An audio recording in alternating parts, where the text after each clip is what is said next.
welcome back to another episode of Formers Friday. Today I'm actually filming from inside Killins. That's right, I'm here at the store this morning, the official store of the Pop Culture Network, to film this episode of Formers Friday. And you might be asking yourself, gee Dirt, why are you here? Why are you in the store instead of doing it at home? And the answer is, I've got no good reason. No good reason at all. Just wanted to change the scenery, and I figured why not. So, Killen's on vacation. He left this afternoon, about 3 o'clock in the afternoon, and so I figured, hey, I got the whole store to myself. Might as well use the time here to go ahead and get this filmed. So, today we're going to be talking about the Target exclusive Beast Hunters Predacons Rising Abominus. This is in the, what is it, the Cyberverse scale? Legion class, whatever. This is made up of the smaller guys, and they all are, obviously a combiner that comes together. And I will be completely honest, I have not kept up with the Beast Hunters cartoon, so I don't know how this reflects on how it appears in the show, if it even does appear in the show. I would assume it does. I mean, it gives them an excuse to make the toys. But one of the things, there are two reasons mainly why I wanted to review this. One, it was on clearance at Target, and who am I to pass up a deal? I mean, let's face it, I'm cheap, and that really helps. But also, while I was looking at toys, I noticed that, obviously this is a combiner made out of all these little robots that come together, and I noticed that several of these had been released as individual figures, and I wondered if these original figures are compatible. Are they 100% the same with what's inside the box? And that to me is interesting. I'd like to know if you bought all of these singly, if you found them out there, could you actually build Abominus? Did they release them all singly? I don't know. But here they are. And the first thing that pops out to me, I've got two of these that I'm going to check, Windrazor and Twin Strike. But the first thing that I notice is that Twin Strike, as an individual toy, is actually different from the Twin Strike that they have inside the box. I'm going to flip it around here real quick. The Twin Strike that they sell here singly appears to be Ripper Snapper, the arm. Twin Strike is the guy in the middle. Ripper Snapper is the arm over here. And this sure, to my eyes, looks like that's a Ripper Snapper, not a Twin Strike. So, are they compatible? I don't know. That kind of muddies the water a little bit more. But let's take a quick look at the box. It's got that, overall Beast Hunters Predacons Rising look to it, where you've got that Beast logo up at the top, the Transformers, of course, the show logo, and then this artwork. This artwork is awesome. I don't know if that's how he looks in the show, but that is awesome. And then on the back, it gives you the breakdown of all the individual characters that form this guy. You can see how they all kind of merge together in order to make this giant monster Abominus. One thing that I did notice that I kind of like that they did is they actually have a link for IDW with one of those smart QR barcodes. You can scan and go to the website that of the comic book company that makes the Transformers comics, and I highly endorse the comics. They just did a whole Dark Cybertron storyline. If you haven't read that, start there and go on from that point. It is fantastic. But, okay. We are going to go ahead. Normally, because I've got the photo tent kind of blocking what you're seeing, I can do these quick edits so you can see what it is. And this one, you can kind of just see that the box is sitting here on the counter. But regardless, we are still going to use the power of video editing to take this guy out of the box and see what he looks like. Okay, now we've gotten him out of the package, and I'm using the piece of the box here as an actual backdrop, so this kind of looks a little better. But you can see that here as a combiner, one of the problems the combiners face a lot of times is they do look like a jumble of parts, because that's technically what they are. You're taking a bunch of different stuff and you're sticking them together. And whether or not you're fine with that overall look of how everything's kind of mixed together is going to be, really a matter of taste. That's up to you. Here, I'm going to throw something down here to prop this up a little bit. I think with something like Devastator, the Constructicons, because the Constructicons are more rectangular shaped overall and more bulky, that it works better putting them into some sort of robot mode. What they've done here is, because you've got these creatures, these dinosaurs or whatever, they're trying to use some of the dinosaur parts to take place of what you would have in something like Devastator, where you have hands that have to attach, and you have heads that have to attach, and all those different things that have to attach. This is made by just sticking the figures together, which makes it easier to take care of, easier to see how they piece together, because you're not dealing with a lot of outside parts. But at the same time, you know, his hand on one side is kind of these heads and claws, making a big grippy hand, and the hand on the other side is just the jaw of this little mouth here, like that's supposed to be his hand. So I don't think the look of it overall is that fantastic. There's obviously balance issues from this one being out so far this way, and this one, you know, not being as big. So it doesn't quite piece together as well as what I would like as an overall, you know, look for the combiners. But it does have some nice aesthetics, strictly speaking, with the idea of how you are mixing the colors together. I like how there is, you know, the variety of colors from the different characters coming together, and they do all have that same kind of look to them of being the robotic predators, where they've got these kind of like razorback lines. It's kind of a theme that runs through most of these characters at one place or another, which kind of, you know, leads to an overall connected look. But some of the things that really kind of bug me is that you're taking this guy in the middle, and you're throwing his hand straight up, and then you're attaching these other guys coming down. Oh, and I'm going to knock everything over. Sorry about that. And what that leads to is you have these obvious hands just kind of stuck up in the air. You've got this guy just kind of looking like he's going, "Yay! Go!" for all you World Cup fans. And then the other guys are just kind of hanging around. It's like there's just these guys hanging off his arms. I mean, the guy in the middle is basically being used as the skeleton to put everything together. I kind of wish they did the old Devastator thing, where you had one guy on top was the top part of the body, and the other guy was the bottom part of the body, so the body became bulkier, because this really does look like it's just this one dude with a bunch of other guys hanging on to him. I don't know if this backdrop's going to work, but all right. Now, as far as these other two guys go, Wind Razor and Twin Strike, which you can see, they are the arms. These are the two guys on the arms. So I'm going to take a moment here to rip open these packages and see if we can't attach those on in their place to make them different. While I'm doing that, I want to point out that the box with all of these guys, with Abominus in it, actually came with multiple weapons. Now, the weapons you've seen in a lot of the other Legion class characters. There's a gun with some sort of bayonet on it. Hold it down here so you can see it. This has come with several other Legion class ones, although I'm not sure if it was, again, with that serrated edge, that razorback look that we see on these figures. But nonetheless, that's there. This Ultra Magnus hammer thing, and then crossbow, which we see a lot in. Let's take a look here. This is the one packaged as Twin Strike. So he's actually packaged as the loose version of this guy. He's obviously not that guy at all. He's this guy here. This guy's attached just by two pegs on his legs, attaching to the arm. So we are going to grab our new guy. Okay. Alright, I'm starting to see what the issue is here with Abominus and him falling over all the time. I'm currently using some DVDs sitting here at the store as my platform, so that you can see Monster-in-Law. Great movie, huh?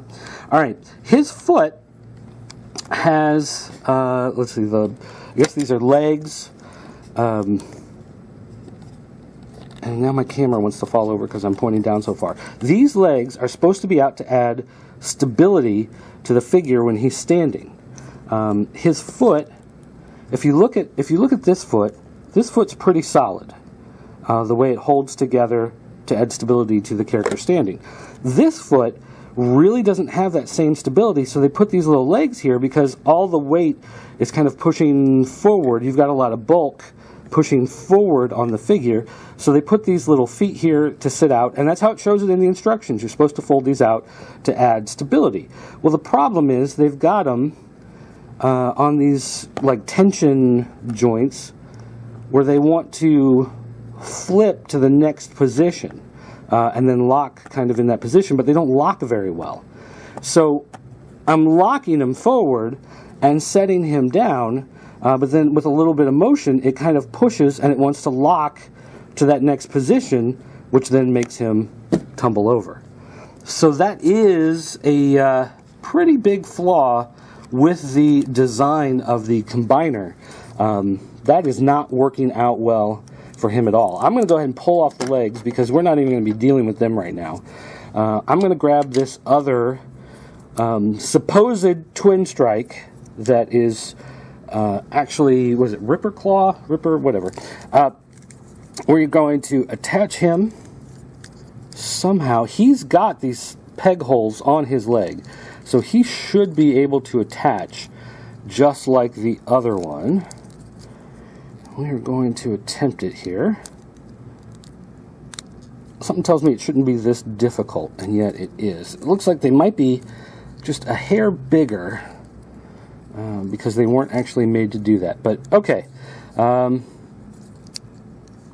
we can, if we really kind of push, there we go. We can get them to attach in, and sure enough, that didn't work. I just popped apart a joint. Okay, that's okay. So there's something different. Oh, because they have this rotated. Maybe does this rotate? This does not. Hello, this does not rotate. Oh, they have it rotated this way. That's how they did it. Oh, it still looks wrong. Do I have it? I have it upside down. Upside down. Well, you can attach it upside down. So there you go. There's a nice thing to know, is that you can attach it upside down if you want to change the look of your guy and just have it be different. I like my guys upside down. Let's do that. All right, there we go. All right, here's our guy now. And yeah, sure enough, it does attach. So if you don't like the Target exclusive colors of the kind of see-through day glow whatever, then you can attach the original one. Just be aware that it might have the wrong name for the guy you're replacing. Okay, and then we've got, on the other side, we've got Windraiser here. And again, I'm going to be struggling for a couple minutes on these stupid rubber bands. I'm pulling as hard as I can. Just to try to break the rubber bands instead of having to deal with that stupid. Alright. Now we're going to come back in here and we're going to grab him, throw him aside. And it looks like the same attachment, the same idea of the two pegs is present, where we are going to attach him. And again, it's very tight. Pulling out the guys from the set is pretty easy. Putting in these guys, these new guys, it is a much tighter fit. So there is a little bit of variance there. I'm not sure exactly. I don't know if maybe they just wanted it to be a little easier on these actual ones that come in the kit because you're supposed to combine them. But there you go. So I'm not sure if the other two dudes, if these legs, or if even the actual twin strike here in the middle, if those have been released singly. But if they have, then you are able to combine those loose guys on. So that is nice that you can do that. Okay. Now we're going to make them all transform into their robot mode and take a look and see what they look like. So let's take a look. A little bit of house cleaning here before we move on to the robot mode. The weapons do combine, although there is an issue. All right, now We have the hammers, the crossbows, and the knives here, and they all combine into this big staff that apparently he can carry in his hand. The one problem is it's very loose right here where the two hammers are supposed to come together. This is supposed to sit right in there, and as you can see, it is very loose and wobbly and shaky, and it doesn't fit in there very well. It falls apart very easily.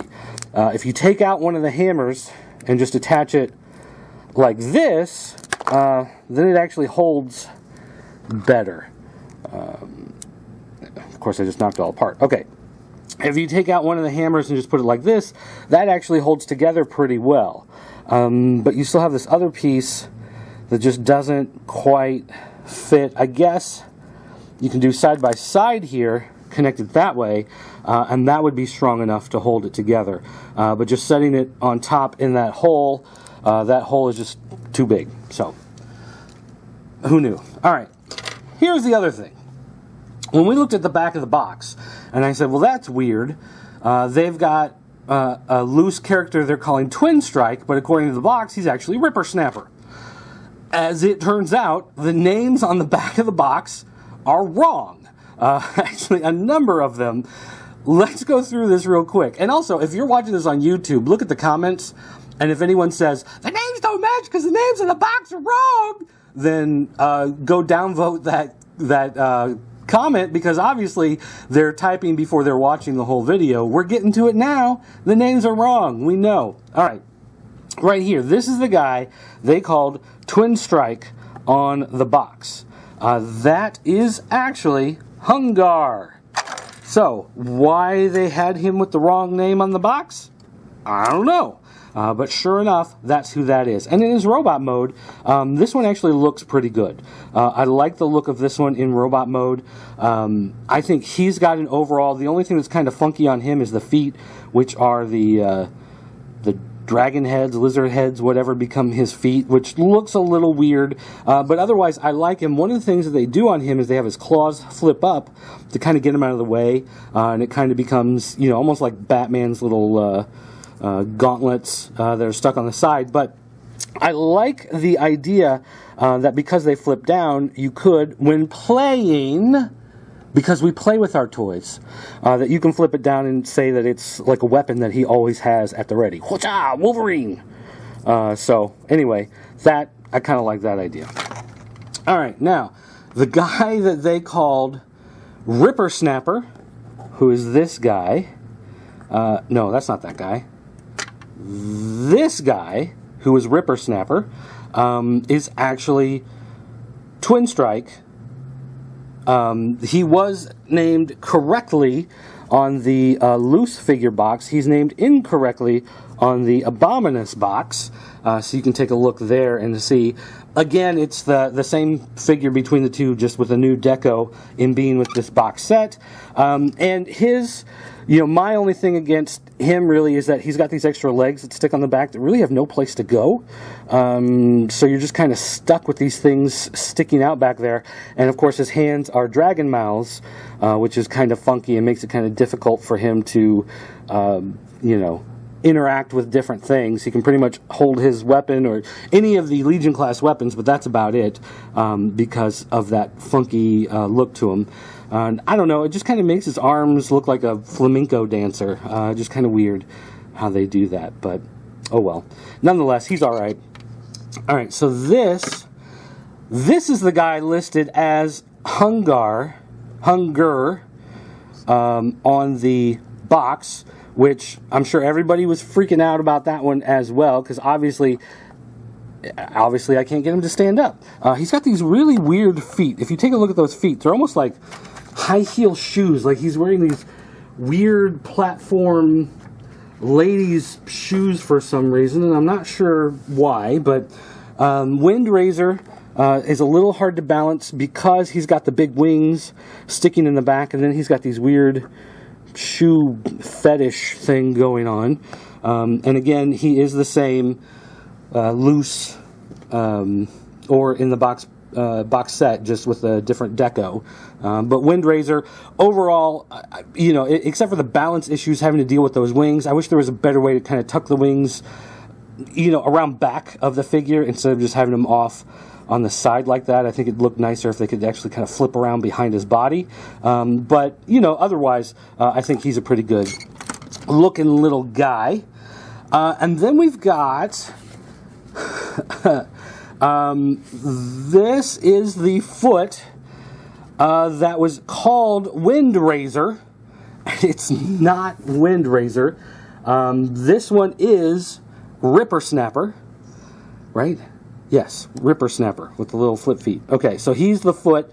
And overall, I like him. I think the feet look kind of funky. They're big and thick from the way that he transforms. But otherwise, I think his look overall is pretty good. I think he's okay. Of course, they just named him wrong on the box for whatever reason. And then we've got Blight, who I think is the only guy that they named correctly on the box. Blight, for whatever reason, escaped the same shame and scorn as the rest of the guys in this box set. And his look is fine. My only complaint really is with the way his arm is here. It like sticks out really far. And you've got this weird joint thing going on where the arms are just kind of weird looking way out there off to the side. But, overall, I think he looks fine. And he's a good looking little robot dude. So, overall, the robot modes are pretty good. Because it's Legion class, they have to, kind of stick things a certain way because they're tiny to make them fit and make them so they won't fall apart, they won't break, which I understand. These are the cheaper ones geared a little more towards kids, so they have to be a little more sturdy. So now let's go ahead and hop back in and take a look at what they actually look like in their robot modes, in their beast modes, I guess is what they're called. The beast modes, the alt modes for these guys. So let's take a look. All right, first up, we're looking back at Blight. And this is in his alt mode, his beast mode here. And he actually looks pretty decent. He's kind of this funky looking, powerful robot lizard thing. The only weird thing is that his fists just kind of fold back into his arm and just kind of stick out and become part of the leg. And they don't really add stability because they don't actually touch the ground. They're just kind of sitting back there. But overall, I actually do think that this looks pretty decent. It's weird because his body is more or less this hollow area, and when you flip down the head, it covers it up, but it actually covers it up well. Everything really lines up, and it's hard to tell that that's just a big empty area inside the robot. So overall, I think he's pretty good looking. I like him in his robot mode. He's all right. All right, here we are with Ripper Snapper, and Ripper Snapper is somewhat of an odd little bird. He does, when he transforms, he kind of looks like Godzilla from the 98 movie with Matthew Broderick. Kind of has that look to him, which is a little odd. One of the things about him, though, is that from this view, he kind of looks okay, but when you turn him this way, look at how far apart those legs are. And his head is actually splits in two and folds to the sides and becomes part of his, legs in robot mode. So from the side, he actually looks pretty cool, but when you turn him straight on, you've got that big hollow area in the middle, again. And these legs are way, way out on the side. He looks like he's super pregnant or something. I'm not sure what they were really trying to go with this look. Probably just because of the constraints of size. But again, profile shot looks nice. If you were going to display these in beast mode, that's the way you would want to do it. But straight on? All right, we'll move on. All right, now Hunger is incredibly easy to transform. In fact, you're really only flipping over his feet, his tail, his head, that's it. And when he turns into robot mode, he's kind of like this two-headed T-Rex looking thing with dragon heads. This is actually really cool. This one, when it transforms, really does a good job of hiding the robot mode pieces, hiding the combiner attachment parts to him. He pretty much stands out as maybe the best that I've seen so far. There's only one left to do, but he looks, I think, probably the best of all the ones to transform. I guess there's 2 left to do. But I like his robot mode. In fact, he looks a lot like, was it Strafe? Is the double-headed Dinobot in the movie? The double-headed pterodactyl. That's the word I was looking for. The double-headed pterodactyl. He kind of looks like that, actually, overall. So, I don't know. I think he looks pretty good. So, thumbs up for him. Okay, here is Twin Strike. Kind of hard to see on the blue background because he is so blue.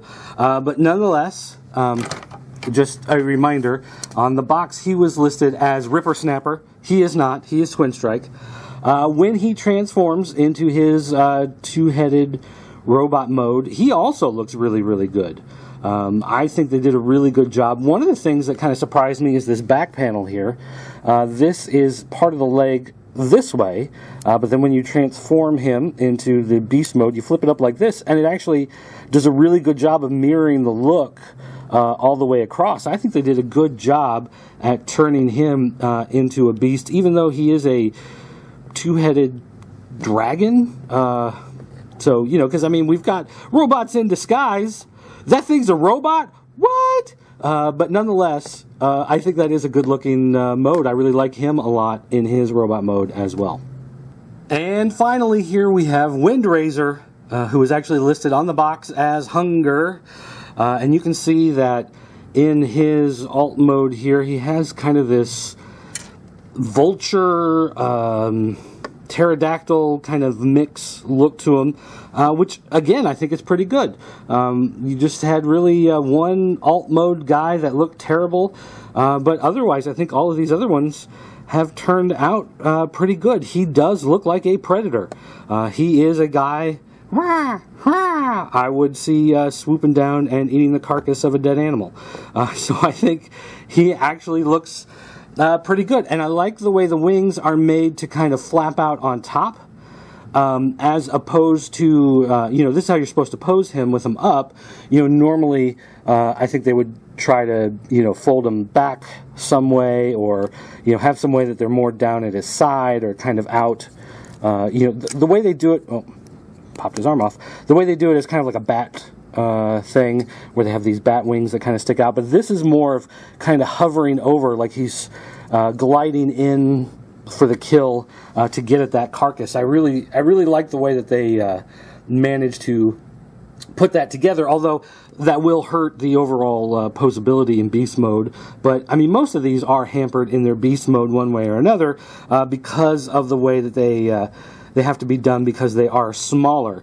But I think as a group, overall, I think I like them more as the individual loose guys, as opposed to trying to make them into Abominus. Abominus is kind of big and janky, and he falls apart pretty easily, and there's really not a lot you can do with him when you're actually playing with your toys. But I think as a group, individually as loose things, I like them a lot better this way. I think that they're much better as loose guys than putting them together into one big combiner. Of course, that's just me. There's going to be 9,000 people that disagree with me, but hey, that's okay. Don't forget, you can go to popculturenetwork.com to check out all the other toy reviews and stuff that we do. We've got some new columns going up. We've got a new podcast in the works, so make sure you check all of that out. Also, don't forget, you can go to jointheforums.com, the official forums of the Pop Culture Network, and there you can talk to everyone else. You can tell everybody how wrong I am, how this is so much better as a combiner than as the random loose figures. Whatever, it's alright, dude. You can also contact me on Twitter. It's at PCN_dirt. And there, if you want to ask me a question, or, you know, something along those lines, it's much easier for me than doing it through email or something else like that, or trying to respond to comments on YouTube or that type of thing. And you can also call our 24-hour voicemail line. It's area code 217-953-4025. You can leave a comment 24 hours a day, 7 days a week, up to 10 minutes long, if you so desire, for whatever reason. So, don't be afraid to use that, guys. That's going to do it for me. Thanks for watching, and I'll see you next time.